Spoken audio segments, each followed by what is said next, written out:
This is the ultimate question. What phone should I buy today? Not everyone has $1,000 to spend on a phone, but at $500 or less, this is actually not that bad. A year ago, this phone was $1,000, which is kind of crazy. Even though that's a big drop, it still might be worth your consideration, and I'll tell you why. Should you buy the Samsung Galaxy S10 Plus in 2020?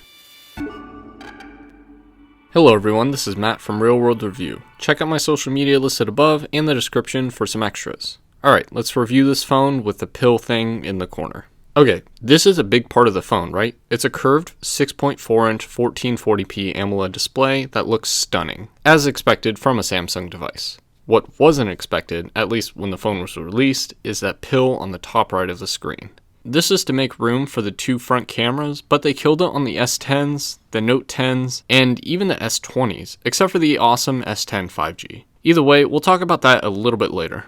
The curve of the screen isn't that annoying, but I never really found it useful. It just looks sleek. You know, it looks nice. Like the S10 5G and Note 10s, double tap to wake is still in this phone, as well as lift to wake and the always on display. Always nice to have. You can also use the fingerprint scanner while the phone is on standby, which is cool. That is, whether the ultrasonic scanner works, which is half the time for me. Never liked the cutout for the cameras, always preferred having a pop-out camera or the classic forehead, which was not too bad on phones like the Note 9, but I kind of got used to it on this phone, which is kind of strange because I didn't really get used to it on the S10 5G. There's practically no color shifting, so regardless of how you look at this super bright 1000 nit screen, the image will look amazing. The screen ratio is 19:9, making this a 3040 by 1440 display with 522 pixels per inch. What I love about it is the fact that the screen grew 0.2 inches when compared to the S9 Plus, and the phone size didn't grow, but we are forced to deal with this pill in the corner. That's fine when you have everything set to dark on your phone, but Samsung likes to give us colorful images, and it kind of makes this camera just stand out. With this said, I am really just complaining about the camera cutout, so you know how amazing this screen actually is. Now, we are breaking the Samsung Note 7 barriers and going with a generous 4100 mAh battery, which sounds awesome on paper, but I gotta be honest, nothing special here. You can get through the day, maybe a day and a half, but that's about it. And that's with medium usage. It's not a terrible thing really because you're supposed to charge your phone every day, but it would be nice to see a Samsung flagship phone that would actually give you 2 days of battery life without power saving mode. That's cheating. But all of this is fine because the phone supports 25-watt charging with the USB-C port on the bottom, as well as fast wireless charging. And if you can make the phone last longer than a day, that's awesome, because that means you're the perfect candidate for the power share option, which turns your phone into a wireless charger. It's a cool party trick, but it's awkward when you need to help out a stranger, but cool when you need to charge up your AirPods. Wait, we don't have any Galaxy Buds over here? Wait, where are the Galaxy Buds? Just like the screen, the cameras are amazing. The front camera focuses, which is awesome, but it doesn't make it a superior camera like the Pixel 3's front cameras. Just like the Pixel 3, there's a wide-angle camera. Wait, just kidding. That's just an 8-megapixel RGB camera for depth, I guess. Not sure why they did that when the main 10-megapixel camera can focus, but it's whatever. Then the back has 3 sensors, the first 2 with optical image stabilization, a single flash for the millionth year, yet I never use the flash, so I can't really complain that much. And then at the end there's a heart rate sensor, which again I never use. The left sensor is a 12-megapixel telephoto lens, which takes some nice 2x shots. The middle sensor is another 12-megapixel standard lens with the dual aperture found in the Samsung Galaxy S9. As for the aperture part, it's alright, which it's supposed to give you better low light shots, but it doesn't really help that much in my testing. During the day, wow, amazing shots, but let's be honest, that's exactly what we expected on this. We saw the S10 5G and Note 10 Plus reviews, pretty much the same sensors taking spectacular shots. Video recording maxes out at 4K 60 frames per second, which is always a plus in my book. Then the final sensor is a 16-megapixel ultra-wide sensor, which is cool, but I can still never find a reason to actually use this. It's kind of gimmicky, but it could be a good way to show lots of things in one shot.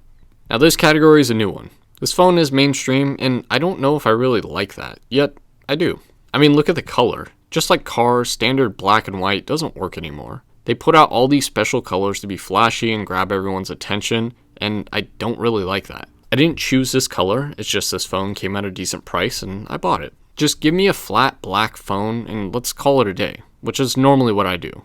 Okay, the 7 Pro was because they didn't make a black 16GB version, but you get the idea. This phone is mainstream, just like the iPhone. A bunch of cameras, headset jack, water resistance, premium but fragile design, memory card support, trillions of little software features that normal people call bloat. Every carrier in the United States sells or sold this phone, so many colors. The list goes on, and it pushes this stigma. That stigma is just like an iPhone, you've just settled. That's probably true, but just like the iPhone, this phone has top tier specs. A super powerful Snapdragon 855 chip, 8 or even 12 gigabytes of RAM for the people who bought the 1TB model. Yes, 1TB in a phone. Fingerprint scanner under the screen, ultrasonic at that. All the bells and whistles. Look, this is an awesome phone, but every time I use the Galaxy S or iPhone, I feel like I'm trapped in this bubble with the general population until I switch to another phone. But don't feel offended by my words if you use any of those devices. I mean, I'm typing this and editing this video on a MacBook, so whatever. But back to the question. Should you buy this phone in 2020? Maybe.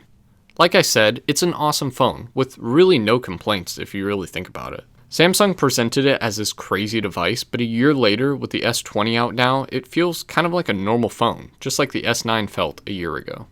This is a nice phone that you can grab at a reasonable price. Honestly, used models are found at better pricing than average mid-range phones for what the specs are, so maybe this is a good overall device. The only thing you have to do is get over the pill in the corner and that devil button Samsung calls Bixby. See, I can barely even say the name.